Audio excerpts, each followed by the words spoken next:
Hello folks, my name is Mark, this is Why I Hate the World, how you guys doing? So there's a lot of really bad things happening in the world, at any given time. War and famine and, extinction of species and the pending, destruction of the environment and extinction of the human race, actually. But in the meantime, lots of stuff happens that people seem to fixate on, so that's what these videos are for me to comment on little stories that go by. So this is things I don't care about for July of 2019. So let's jump right into it. If it looks like I'm reading, I am. Alright, let's see. Here's a funny thing. In Walmart, people are licking tubs of ice cream and then putting them back.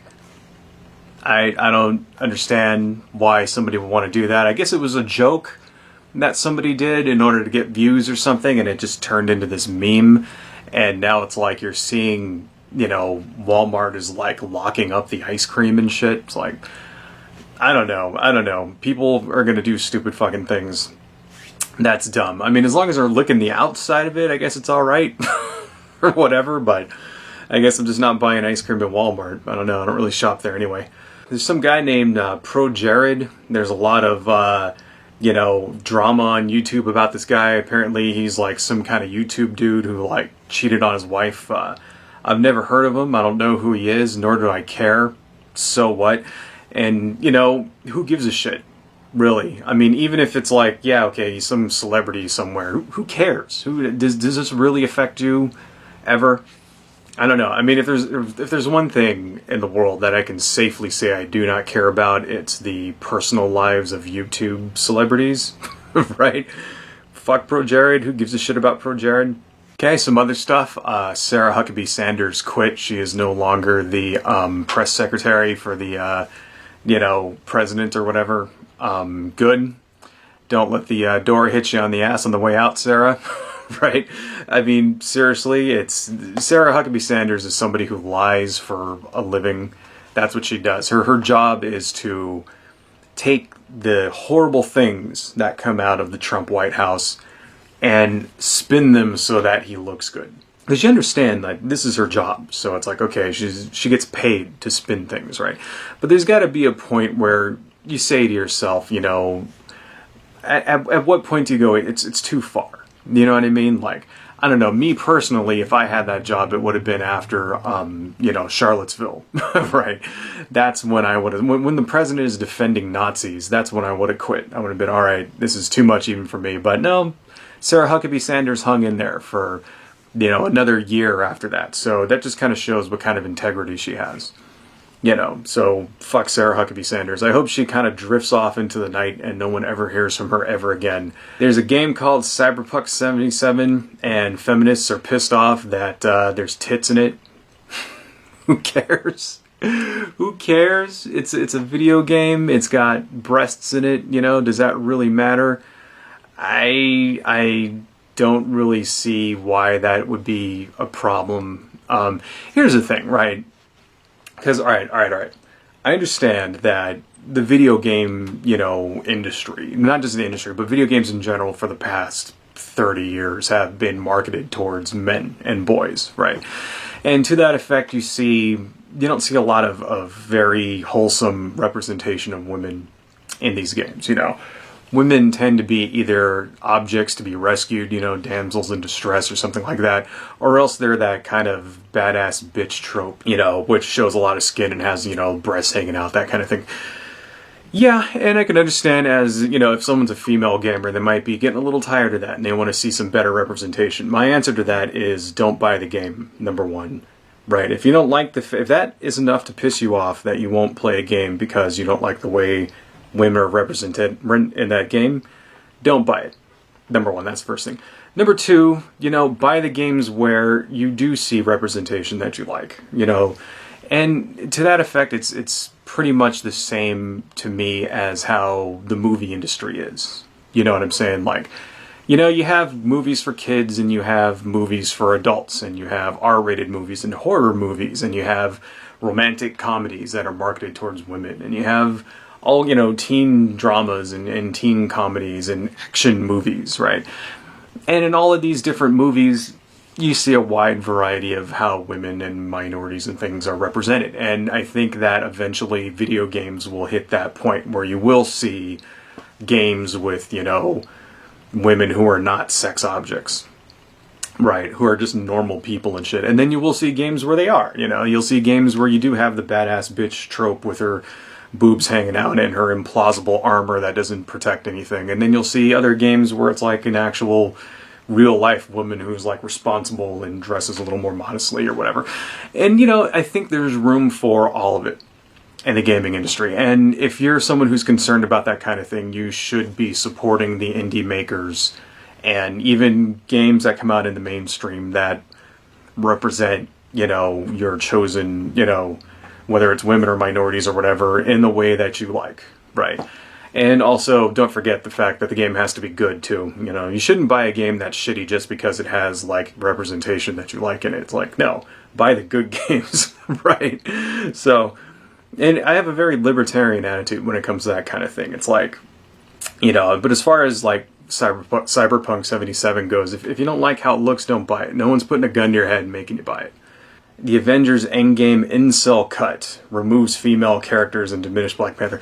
Alright, so have you guys heard about this shit? I haven't really watched it yet, but apparently somebody went out, you know, someone of the incel, alt-right, manosphere kind of persuasion, recut Endgame and took out all the female characters and then diminished the role of Black Panther, and then took out things like, you know, male characters no longer hugging and that kind of thing.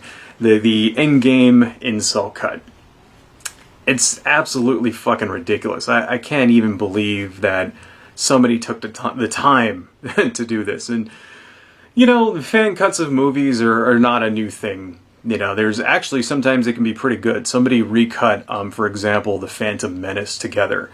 And there's like a really popular fan cut of The Phantom Menace that diminishes Jar Jar's role and does some other pacing things like that. And it's actually pretty good. It's like more watchable than the normal cut. But, you know, this, it's like, man, are you fucking serious? Like, you know, I can't understand the mindset of someone who is so threatened by a fictional woman on a movie screen, that they would actually take the time out in order to actually edit out their parts in a movie. It's the biggest waste of time I've ever seen in my entire fucking life. I don't understand these people. I don't understand these people. Like, I don't know, man. Like, if these people would just kind of, like, put that energy towards something positive for the world, we could, like, I don't know. The world would be much better off. Okay, speaking of culture warrior shit like this, have you heard about this thing about Belle Delphine is apparently selling her used bathwater? So, I had no idea who the hell this person even was. Belle Delphine apparently is a gamer girl, kind of like Twitter, Instagram model, and like Twitch player kind of person, you know. And yeah, admittedly she's very attractive. And apparently she's trolling her fans. First one, she put out a video on Pornhub where it says Belle Delphine strokes two massive cocks or something like that. And it's like her playing with these two roosters. Right? And apparently that like pissed off a lot of people. You know.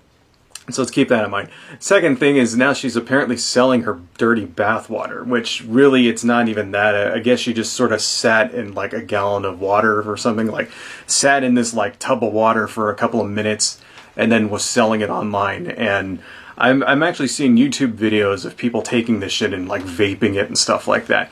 And apparently she made like $1,000 from this. It's like, oh my God. Like, now what is it? You know, people are pissed at that. What does it really say? You know, is it pathetic that this woman is selling shit like this, or is it more pathetic that people are buying it? I don't think so. There's always been, you know, women who exploit horny men, right? From the beginning of time. I mean, it's not like in the past you couldn't go out and like, you know, do things like buy soiled panties or whatever. You know, there's always been that kind of market for that kind of shit, and it's like, this is really nothing different. And I just think the shit's funny that everybody's like screaming at her for, you know, exploiting these people. But, you know, she's making money, so fuck it. You know, don't hate the player, hate the game. I don't know. I never even fucking heard of this person. I just looked her up. I don't know. I think I'm going to start checking her out here. She's pretty hot. So let's end this with some Donald Trump news. I'm sure you've heard of the incredibly racist tweet that he did this past Sunday, directed at the Squad. And if you don't know who the Squad is, they're a group of 4 progressive congresswomen. Alexandria Ocasio-Cortez from New York, of course, Rashida Tlaib of Michigan, and Enya Presley of Massachusetts. Don't really know her. Representative Ilhan Omar of Minnesota, those 4. Basically, well, you know, I think it might be better if I just sort of read it out here for you. So interesting to see progressive Democrat congresswomen who originally came from countries whose governments are complete and total catastrophe, the worst, most corrupt and inept anywhere in the world, if they have a functioning government at all, now loudly and viciously telling the people of the United States, the greatest and most powerful nation on earth, how our government is to be run. Why don't they go back and help fix the totally broken and crime-infested places from which they came? Then come back and show us how it is done. These places need your help badly. You can't leave fast enough. I'm sure Nancy Pelosi would be very happy to quickly work out free travel arrangements. Now, the president doing a racist tweet like this is, you know, not really news because it happens all the time. All right. But as far as racist goes, this kind of takes the cake. And let's just sort of break this down a little bit. First off, these 4 women are from the United States. All right. In fact, I think with the exception of one of them, Ilhan Omar, I think, all of them were born in the United States. All right. Alexandria Ocasio-Cortez, her family is originally from Puerto Rico, if I remember right. And, you know, Puerto Rico is part of the United States. The people in Puerto Rico are American citizens. All right. All the other people were actually born in the United States as well. It's like, you know, so where the fuck are they going to go back from? Right. And a lot of people have pointed this out already. It's like, well, the reason he said that is because they're not white, which is exactly true, because to people like Donald Trump and more specifically his base, whiteness is, you know, inherent. It's like an inherent trait for being American. Yeah, they are telling us how to run the government because they are in the government, right? People elected them to help run the government the same way that they elected Donald Trump. And that's what he can't understand. See, he doesn't understand that, you know, there are 3 branches of government and he's not a dictator. He doesn't just to get up and get to just proclaim shit and have it happen. He doesn't understand that these 4 women are part of an equal branch of government that are an equal in power to him, right? I used to think that somebody actually wrote this shit for him, you know? I used to think that he actually, like, planned all of this stuff out and would do, like, a really dumbass tweet, you know, cafefe or whatever. And it was all part of some plan. You know, because and now I really don't think that anymore. I really think that he is basically just, you know, getting up in the middle of the night and tweeting this shit, right? And there is no plan, and nobody's watching him, and they can't control his ass. It's like, you know, first off, if you look at his tweets, right? He tweets like 15 times a day. All right, seriously, like go check out Twitter. Try not to read any of it because it'll fucking make you stupid. But he literally tweets like 5 times in a row, and then he'll retweet all kinds of shit that all these other people have done, and then he'll tweet like another 6 times, and it's like all he fucking does all day is just sit there on Twitter tweeting over and over. You're the goddamn president, right? The goddamn you're supposed to be going to like briefings and meetings and intelligence gatherings and formulating policy and all of this shit. Like, how do you spend so much fucking time on Twitter? And that's the thing that that I think pisses me off the most, right? Is like Trump's base and the Republicans and all this sit there and continuously kiss his ass about how he's such an awesome fucking president when he actually hasn't done anything and doesn't seem to be actually doing the job of being a president. It's like the wheels of government have ground to a halt. Right. they've ground to an utter halt. Nothing is getting done, and we have so many fucking problems out there. Just one after another, you know, homeless people and the environment and North Korea and trade, right? And, you know, a lot of these are problems that Donald Trump's, you know, has caused himself with his fucking tariffs, wars, and all that shit. And, you know, terrorism, and all of these problems that there's been no movement on at all in the last 2 years. Nothing has happened. Right? And in a lot of ways it's gotten worse, and it's because our president spends all fucking day on Twitter. Right? I really think that's going to go down the most in history books, you know, 20, 30 years when they look back on this era, you know, and this embarrassing era in American politics, and they're going to say what really defined the Trump presidency. And it's going to be, you know, just the complete ineptitude and, you know, incompetence, right?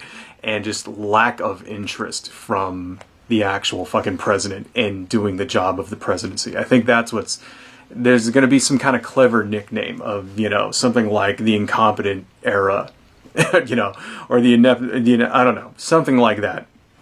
Because people are going to look back on this era the same way they look back on, like, you know, the Teapot Dome scandal, except it's going to be the entire presidency and not just one scandal. I don't know, man. We live in really messed up times, you know, where everyone is insane, especially the president. That's all I got, folks. Adios.